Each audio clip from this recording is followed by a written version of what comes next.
8වෙනිදාට යනු ජාතික සමගිය ගොඩනගන මාතෘකාවට ආපහු යනු එයින් පිටපනින්න බෑ. ජාතික සමගිය වනසන තල්ලි කණ්ඩායම් අත්අඩංගුවට ගැනීමට ප්‍රමාද වෙනවා කියලා කියන්නේත් අර 8වෙනිදා ස්ථාවරයෙන් පිට පැනපු බවට සාධකයක්. ඒ නිසා අවධාරණය කරන්න ඕන ඒගොල්ලන්ට එකක් තමයි ටීබී ජයා වගේ වෙනු කියලා හිටන් මුස්ලිම් නායකයින්ට කියන්න ඕන. ඒ වගේම සිංහල නායකයින්ට කියන්න ඕන ඩී.එස්. සේනානායක වගේ වෙනු. ඒ වගේම දැන් ඉන්න අයට කියන්න ඕන ජනවාරි 8 වෙනිදා ස්ථාවරයට වහාම යනු කියලා. ඒ වගේම අපේ හාමුදුරුවන්ට කියන්න ඕන පල්ලි අනිකුත් ආගමිකයින්ට පහර දීමෙන් අනිකුත් ආගමික මධ්‍යස්ථාන වලට පහර දීමෙන් ඔවුන්ට අපහාස කිරීමෙන් ඔවුන්ගේ උත්තරීතර ඒ දාර්ශනිකයින්ට ඔවුන්ගේ උත්තරීතර නායකයින්ට අනුශාසකයින්ට කුණුහරුප කියා පහර දීමෙන් බුද්ධාගම බබළුවන්න බෑ. ඒ නිසා ඥානසාර රිලෙවෙක් හැටියට නැටවෙන කෙනෙක් වුණත් නටන්න ඕනද නැද්ද කියන එක තීරණය කරන්න ඕන ඔහු අනිවාර්යෙන්ම. ඔහු සිවුරක් දරාගෙන ඉන්නේ. ඔහු සංකේතවත් වෙන්නේ බෞද්ධ භික්ෂුවක් හැටියට. ඔහුගේ අභ්‍යන්තරයේ සහ ආධ්‍යාත්මයේ ඊ타මත්ම පහත් සාමාන්‍ය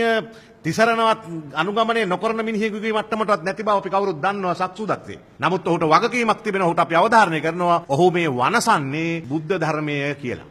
ලෞතුරා බුදුන් වහන්සේගේ මූණේ තමයි මේ දැලිගාන්නේ කියන එක අපි ඔහුට කියන්නට ඕන. මේක එකවර පත්තු වෙනවා ආයිත් නිශ්ශබ්ද වෙනවා ආයිත් මතුවෙන එකෙන් අපිට පේනවා අපේ වියංගොඩ මැතිතුමා කිව්වා වගේ මේකේ දේශපාලනමය තත්වයක් මේකේ තියෙන්නේ. ISIS එක වගේ තමයි. ISIS අපි අහලා තිබුණේ නැහැ. හැබැයි එකපාර මතු වෙනවා සිරියාවෙන්. හැබැයි මතු වෙනවා එකපාර ඉරාකෙන්. හැබැයි මතු වෙනවා හවෙන්. ඇයි? යම් කිසි බලල් අත්. ඒවා මෙහෙවනවා. ඒක පාට එන්නේ. ඒ වගේ තමයි බොදු බල. ISIS සමානයි බොදු බල. ඒ කියන්නේ ක්‍රියාවලිය සමානයි. ඒ වගේ මේකේ ප්‍රභවය සම්පූර්ණයෙන්ම සමානයි. ඒ කියන්නේ කිසියම් හස්තයක් විසින් මෙහෙවනවා. ඒක තමයි යන්න දීලා ටිකක් වැඩේ පටන් අරගෙන ආපහු අකුලන එක වෙලාව.